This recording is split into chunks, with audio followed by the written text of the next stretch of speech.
Tzu Chi's Menahil school in Turkey conducts online learning for students during the pandemic. Take a look at how incineration plants set foot in Taiwan 30 years ago.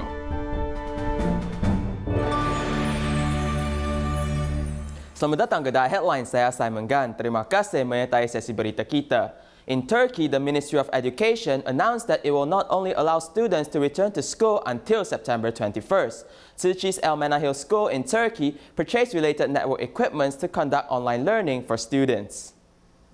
نهنئ الطلاب بالعام الدراسي الجديد. بدنا نحكي عن التقنية اللي استخدمتها المدرسة الكاميرا.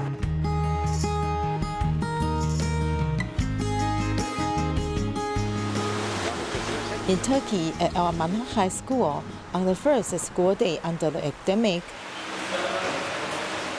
only the teacher reports to school, but no children are seen. Could it be that they all oversleep? Our school adopts distance teaching so that students can study at home to ensure safety and reduce the risk of infection. The school has purchased network cameras to allow students to stay at home during the epidemic, and they can clearly see the blackboard in the classroom online. Teachers and students can also interact in the cloud to improve teaching quality and learning efficiency.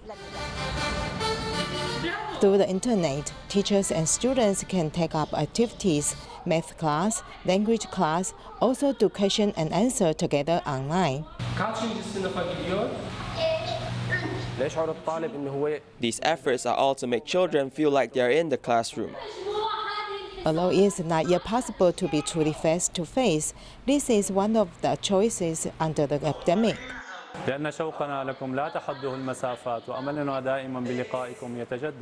The teacher knows that you really want to meet your classmates and hug your friends. We do the same and miss you all. Let us wait and look forward to a safe reunion in the future.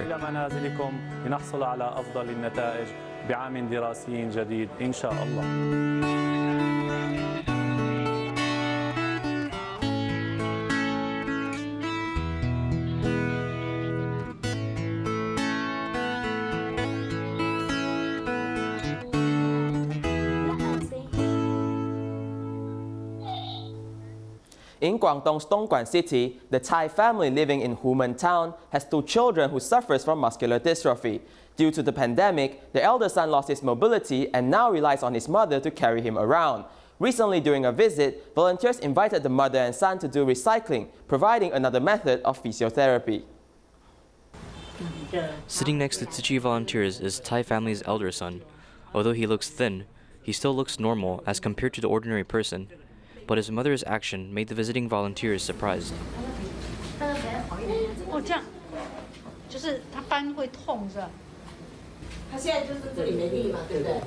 He now has no strength on his legs, right? If we help him massage like this, can he regain the strength?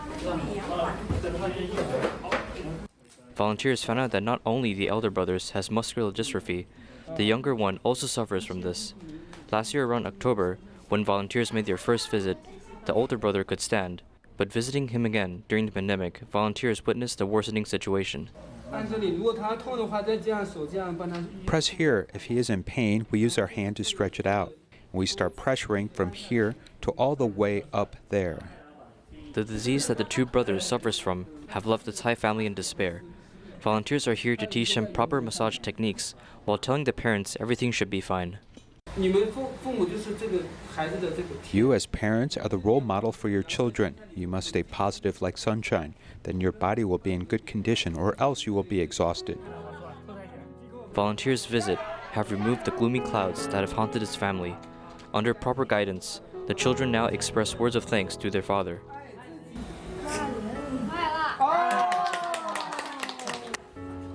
In order to help the children rehabilitate, Tzu Chi volunteers invite the mother to bring her children to a recycling station to do recycling. The brothers enjoyed the process while pouring in effort. This made the mother relieved, as she now faces the future of the brother's disease with courage. In Malaysia, 61-year-old Grandpa Chan's living environment is very bad and is infested by rats and snakes. Upon learning of his situation, she volunteers help him find a new home so that he can have a safe and comfortable place to stay. The grass are overgrown around the house made of zinc metal sheets and wooden boards. The volunteers need to pass through a narrow alleyway before reaching Grandpa Chan Tian Seng's house. The grandpa lives alone. The lighting inside the house is bad. Even when the lights are turned on during the day, it still seems dim. 落水翻嗰時會唔會成條路都浸水咩？浸水啊！浸下嗰啲蛇走出嚟，啲黑蛇咁大條啊，黑蛇。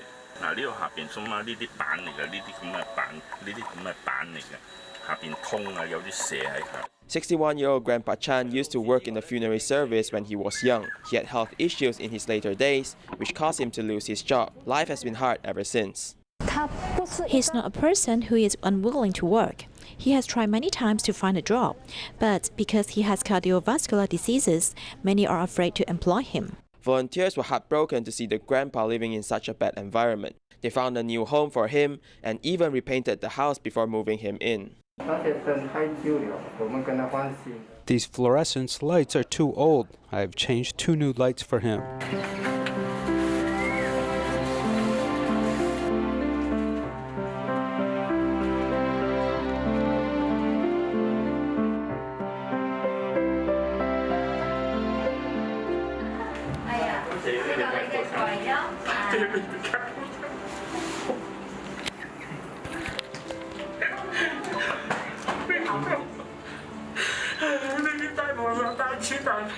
Without the need to be worried and afraid anymore, volunteers hope that the new home is able to let Grandpa have some peace and tranquility.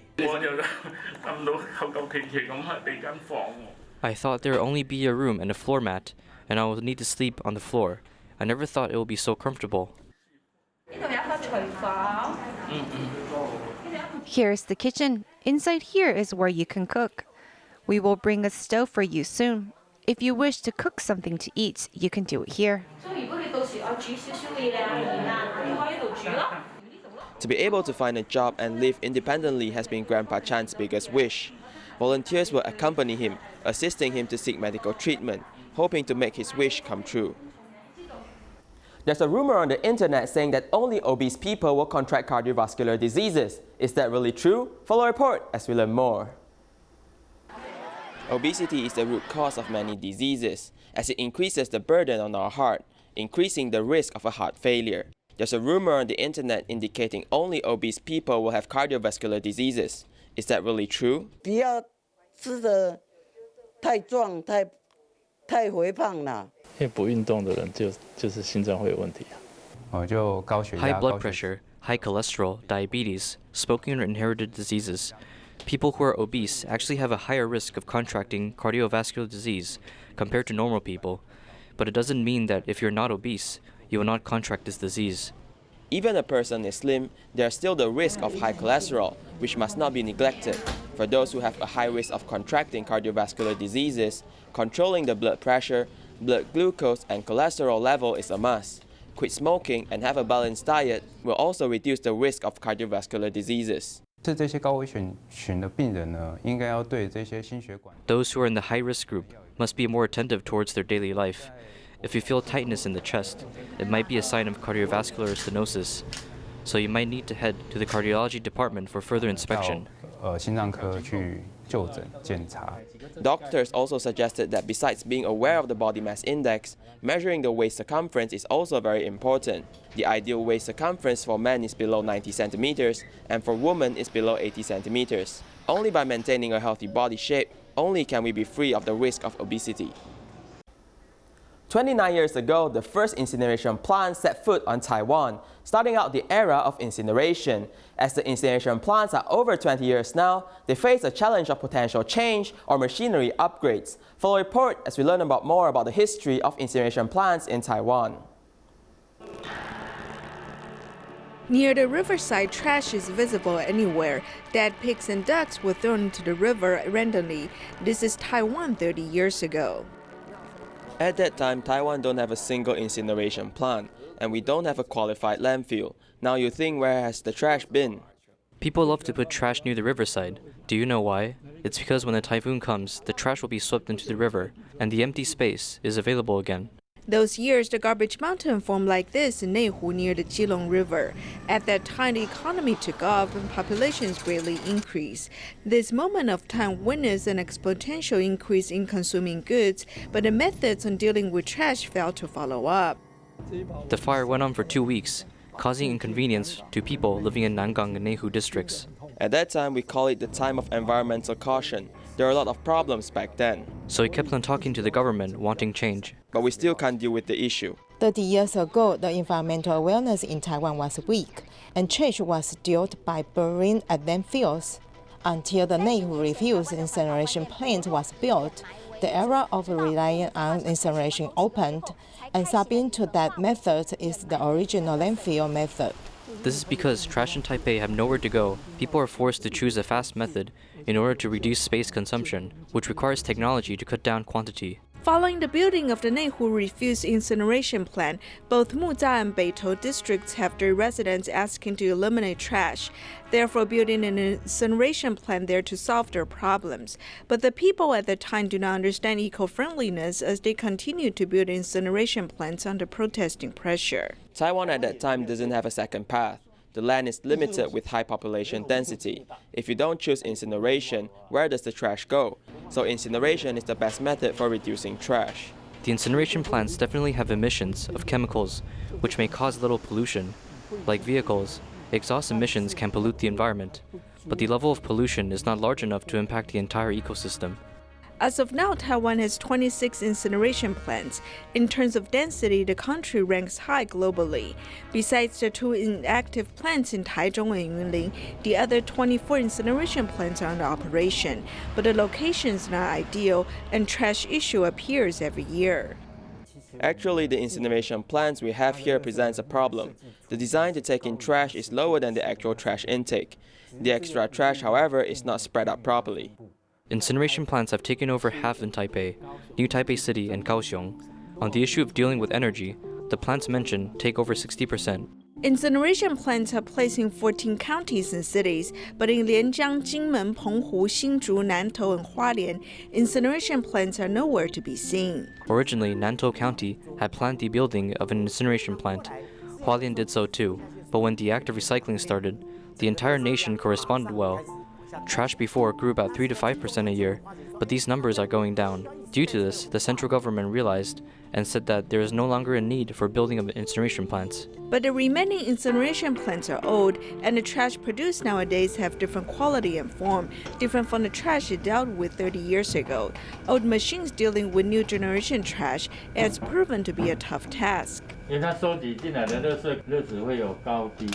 This incineration plant's heat load is fixed. When it gets hotter, the processing efficiency lowers. So the incineration plants in Taiwan have only 72% efficiency when dealing with trash. Taiwan produces 9.8 million tons of trash every year. From building incineration plants, the process of burning trash has always been the main method of processing trash, and this wouldn't change in the short term. Our current method is to hope that the power generated from burning trash can be utilized. This is our highest goal. The process of turning it into energy is to firstly turn trash into fuel, fueling the system so it could burn more trash. Adding up all the incineration plants in Taiwan, the electricity generated is around 3.5 billion degrees, which occupies 1.26% of the total pie chart. This provides the incineration is not efficient in generating electricity. The heat efficiency of the incineration plant is less than 20%. On the international scale, there are better incineration plants that go over 25%. Although the progress slowed down these years, other countries grow faster. But we stay here with old technology and modify it. I'm sad that new technology is not coming in. Most incineration plants in Taiwan age well over 20 years. Pondering on the issue of how to let these incineration plants catch the current trend, this might be an issue that requires an answer now. In New Taipei City, Sanxia Tzu Chi volunteers promoted an activity to reduce the amount of plastic on Sanxia Old Street, with many businesses responding enthusiastically. Here's more. In the middle of the day, when tourists have yet to flock to Sanxia Old Street, Tzu Chi volunteers seize the opportunity to visit shop operators to join the Plastic Reduction Alliance. This time, we and the new Taipei City government jointly organized the Plastic Reduction Alliance promotion event. We just want to be able to clean at the source and reduce the use of plastic bags. I always want to reduce plastics and be environmentally friendly. Maybe it's just that there are no channels as today you have come to tell us this message as we just want to support it. Businesses are providing incentives and preferential programs as visitors are notified by a special label. Some businesses even promote vegetarianism. If it's vegetarian, it's great. For example, this is all vegetarian. If we eat meat, it will increase the methane and carbon dioxide emissions. So if we can, we should be vegetarian to save the planet. Environmental protection actions are multi-pronged, including the promotion of vegetarian food, reducing plastic, and other actions to save the planet. In Xinzhuang, New Taipei City, Tzu Chi recycling station is a large street structure without partitions. For more than 13 years, volunteers have used the space well, doing Buddhist chanting and sorting recyclables. Here's more. It was a shrimp fishing venue with 2 pools. My brother-in-law told me that he renovated a place and rented to us.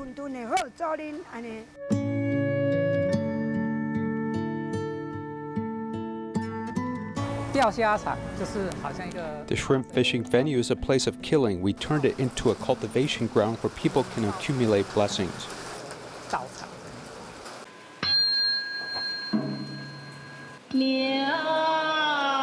Originally, it was a business premise that ran past midnight. Since March of 2007, people started to listen to Master's teaching here in the early mornings. My temper has improved since I listened to the Master's teachings. In the past, I would tell people to shut up if I do not feel like listening to them.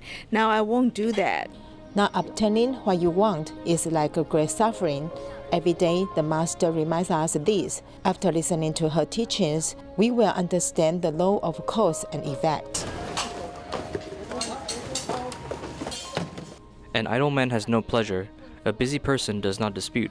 Wong Meizhen has shifted her focus from Hon Fuying recycling station and found new meaning in life. I'm quite picky. I move my children's belongings in their room. Sometimes they cannot find their belongings and will argue with me. One time the 2 of us argued loudly. When we teach our children, we do not need to express the role of parents. This way, they will feel that my mother really loves us. They will change without you telling them to do so. Unexpectedly, Wong has found a way to communicate with her children. After I did recycling for a while, my children told me, "Mom, you've gone to the recycling station too late. You should have volunteered there sooner." I'm very happy now. As I wake up every morning, I think about coming to the recycling station. Sorting recyclables, dismantling items, and organizing them, 6-year-old Wu Boqian has spent much time here before he attended elementary school. I come here to protect the earth. I've taken out 2 screws already. The volunteers, regardless of their age, have a lot of things to learn at the recycling station. 70-some-year-old Li Faquan has been driving the recycling truck 5 trips a day for 8 years. In the past, I felt that by donating money, we're giving of ourselves. Now I've learned that we need to carry out work to contribute.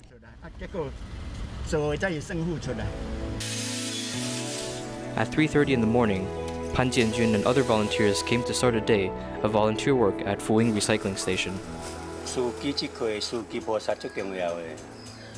Drivers are very important. I cannot be absent. It is better that everyone comes to do it. If I don't drive the truck, the recycling station cannot operate. They cannot listen to morning teachings or sort the recyclables.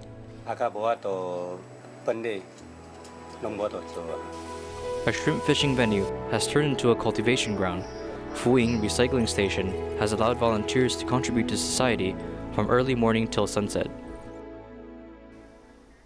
20 years ago, the first recycling station in Miaoli is established at Houlong. At that time, Tzu Chi volunteer Liu Jiasi felt pity for his mother-in-law to do recycling under a roof. So he freed up more than 2,600 square meters of space and dragged 2 containers there to start doing recycling. In February this year, it was relocated to a new place, continuing the effort to protect the earth.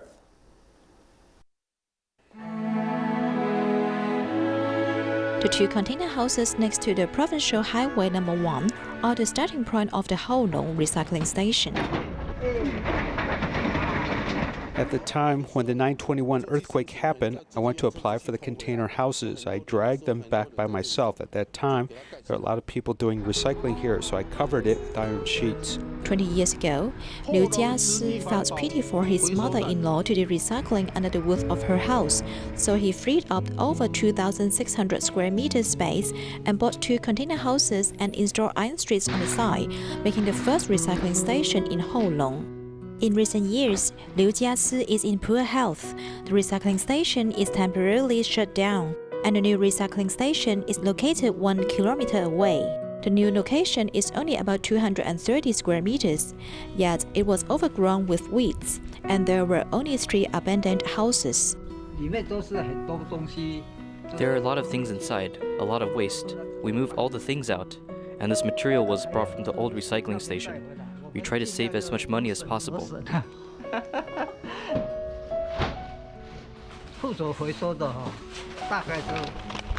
Only less than 10 people do recycling, so we are very busy because our workload is doubled. I'm totally wet every time like this. As volunteers are insufficient, so female volunteers also do the work normally done by male. 技术很棒，哎呀，很稳重，没问题啦，没问题 ，OK 的，很棒的。 The recycling volunteers are of course exhausted, but they work very hard. Yet they are willing to guard this small recycling station in Humen of Miaoli with smiles. In Humen's recycling station, there are less than 30 volunteers, and most of them are female. But that doesn't stop them from doing recycling, as many of them have great strength and stamina. There are also Tzu Chi care recipients here, turning their heart around to contribute to society. Let's take a look. The volunteers in Humen recycling station are mostly female, as they demonstrate strength gained from doing recycling. They call me 150 centimeters. Let me compare with you. Whoa! I have smaller biceps compared to you. You must have great strength.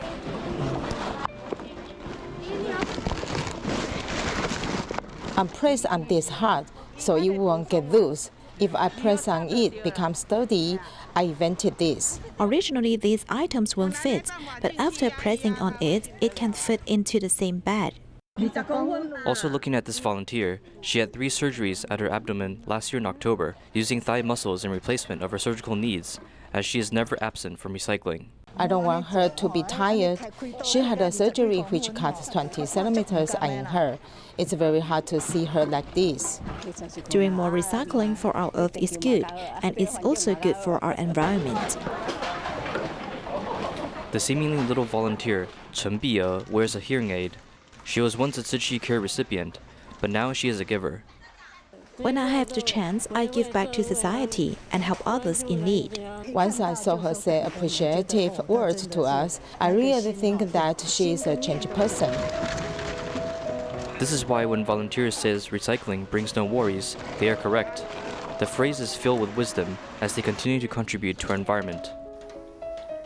Tzu Chi volunteers in Northern California work together with the local government to provide aid supplies to the foreign farm workers in Santa Clara. We'll leave you with these images. Thank you and goodbye.